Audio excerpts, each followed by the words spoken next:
Por incrível que pareça, todos os fenômenos eletromagnéticos podem ser explicados por um conjunto de apenas 4 equações, as chamadas equações de Maxwell. A primeira dessas equações é a lei de Gauss, que eu vou apresentar nesse vídeo.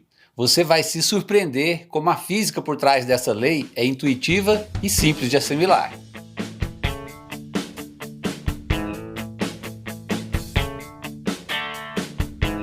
Olá pessoal, meu nome é Eudis Filete. Aqui nesse canal nós estamos muito mais preocupados com fenômenos do que com a matemática que os descreve. Se essa ideia lhe agrada, assine o canal e ative seu sininho. Só assim o YouTube vai promover esse conteúdo, divulgando ele para mais pessoas. A lei de Gauss é uma afirmação geral sobre a natureza dos campos elétricos. Ela é mais fundamental que a lei de Coulomb e o conceito físico por trás dela é simples. Colocando em palavras, a lei de Gauss afirma que o fluxo do campo elétrico, através de uma superfície fechada, é proporcional à quantidade de carga contida dentro dessa superfície. Essa afirmação é a base de uma estratégia poderosa para encontrar campos elétricos de distribuições de cargas que têm um alto grau de simetria. Para começarmos então a entender mais profundamente a ideia principal da lei de Gauss, vamos inicialmente discutir a questão da simetria na eletrostática e logo a seguir vamos resgatar o conceito de fluxo de campo elétrico, algo que já discutimos no vídeo anterior e que é a ideia básica sobre a qual essa lei é formulada. A simetria tem um papel importante em matemática e ciências, e no eletromagnetismo a simetria parece ainda mais importante. Na eletrostática, por exemplo, é a simetria da distribuição de cargas que define a simetria das linhas de campo elétrico. E quanto mais simétrica for a distribuição de cargas, mais simples será o campo elétrico gerado. No eletromagnetismo, em especial na eletrostática, 3 simetrias fundamentais aparecem com muita frequência em problemas práticos: a simetria esférica, a simetria cilíndrica e a simetria planar. Há objetos cuja forma é extremamente próxima à de uma esfera perfeita. Então, quando carregados, sua distribuição de cargas terá simetria esférica. Há também objetos alongados, em forma de fios. E há também objetos planares, como placas. Na prática, esses objetos, obviamente, não são infinitos, de forma que não teremos distribuições cilíndricas ou planares perfeitamente simétricas. Mas nós podemos sempre considerar esses objetos suficientemente extensos de maneira que os efeitos das suas bordas sejam desprezíveis e assim fazer o uso dos conceitos de simetria dos quais eu vou me referir aqui. Agora, e se o problema não tiver simetria? Ora, tudo que eu vou discutir aqui é válido para sistemas sem simetria também.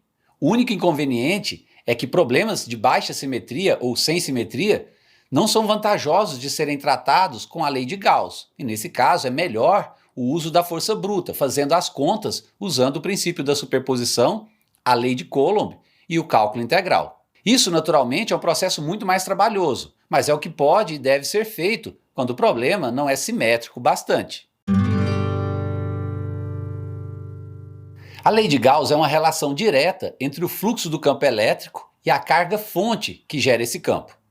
Por isso, é tão importante termos a ideia clara do que é fluxo de campo elétrico. Como nós vimos nesse vídeo aqui, o fluxo através de uma superfície fechada pode ser obtido somando ou integrando todos os fluxos através dos elementos de área. Compreender isso agora é fundamental para entender a lei de Gauss. Então, se você não viu esse vídeo, volta lá, assista e só depois continue a partir desse ponto.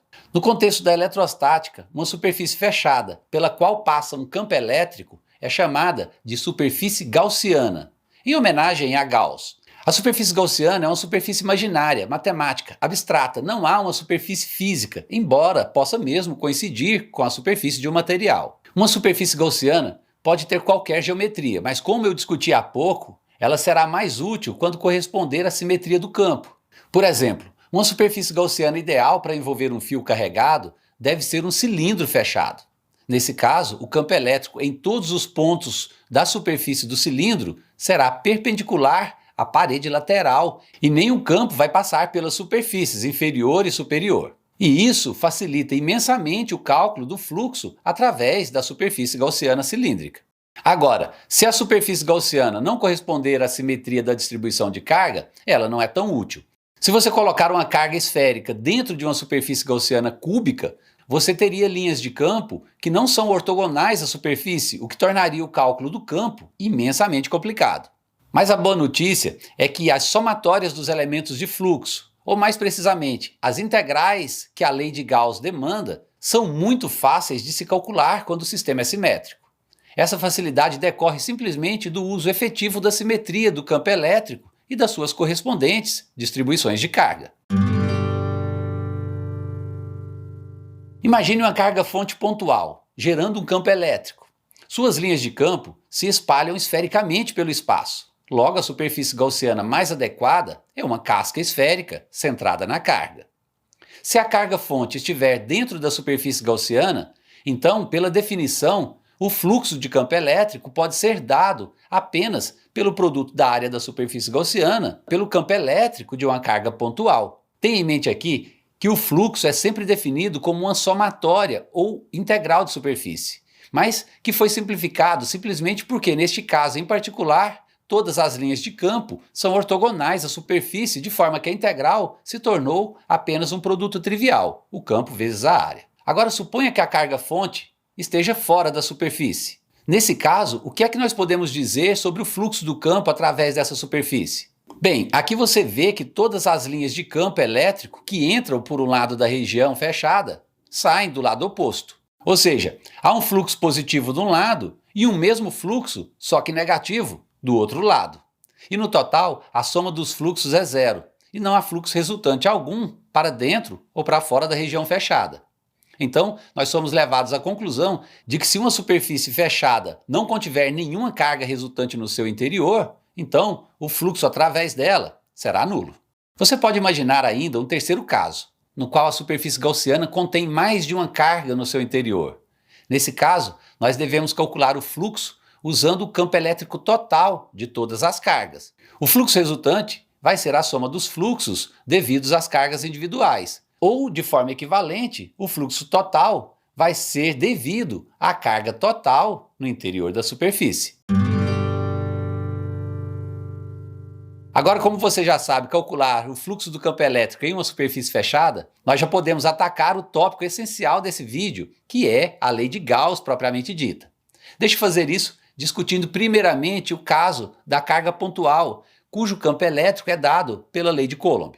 Como nós vimos, para uma carga pontual, a superfície gaussiana mais adequada deve ser esférica e centrada na carga. Com isso, o fluxo nesse caso será o campo elétrico da carga pontual multiplicado pela área da superfície gaussiana, que para a simetria esférica é 4πr². Se você substitui o campo e a área nessa expressão e simplifica os termos, você vai constatar o seguinte: o fluxo de campo elétrico é simplesmente a carga que gerou o campo dividida por epsilon, que é a permissividade do vácuo. Observe que o fluxo de campo elétrico não depende do tamanho da superfície, ele não depende do seu raio. Isso porque, enquanto a intensidade do campo elétrico diminui com o quadrado da distância, a área da superfície aumenta com o quadrado da distância. E esses dois efeitos se anulam mutuamente. Nessa análise, nós usamos o campo de uma carga já bastante conhecido, para mostrar que ele era devido simplesmente à carga no interior da superfície. Mas isso tem validade geral, não somente para superfícies não simétricas, como também para qualquer outra distribuição de cargas que não sejam pontuais. E assim, nós revelamos a essência da lei de Gauss, que pode ser enunciada da seguinte forma: o fluxo de campo elétrico através de uma superfície gaussiana é igual à carga total contida na superfície dividida pela permissividade do vácuo. Como consequência desse enunciado, se você tiver uma superfície fechada de qualquer tamanho ou qualquer forma e não houver nenhuma carga dentro, o fluxo elétrico através da superfície deve ser zero. Se juntamente com a carga positiva você adicionar uma quantidade igual de carga negativa dentro da superfície, tornando a carga total fechada igual a zero, o fluxo novamente vai ser zero. Lembre-se sempre que é a carga total dentro da superfície fechada o que realmente importa na lei de Gauss. A lei de Gauss foi inspirada na lei de Coulomb, que afirma que a força entre duas esferas carregadas é inversamente proporcional ao quadrado da distância entre elas. Na verdade, embora pareça diferente, a lei de Gauss é equivalente à lei de Coulomb para as cargas estáticas. Se é assim, então por que nós introduzimos uma nova lei? Olha, nós temos um motivo duplo para isso. Primeiro, que a lei de Gauss permite obter o campo elétrico para uma variedade de distribuições de carga de forma muito mais simples do que simplesmente usando a lei de Coulomb. Segundo, que a lei de Gauss é válida para cargas em movimento, enquanto a lei de Coulomb não. Assim, a lei de Gauss é, em última análise, uma afirmação mais geral sobre os campos elétricos do que a lei de Coulomb. A lei de Gauss deve ser vista mais como uma descrição formal sobre o comportamento dos campos elétricos do que propriamente uma ferramenta para resolver problemas práticos. Mas mesmo assim, em certos casos, ela nos permite encontrar campos elétricos com muito mais facilidade do que através da lei de Coulomb. Para finalizar, um dos aspectos mais relevantes, como veremos adiante, é que a lei de Gauss é uma peça fundamental quando combinada com outras equações de campo elétrico e magnético para fornecer uma descrição do comportamento das ondas eletromagnéticas. Uma descrição que levou e ainda tem levado a grandes transformações tecnológicas com profundo impacto para a vida humana.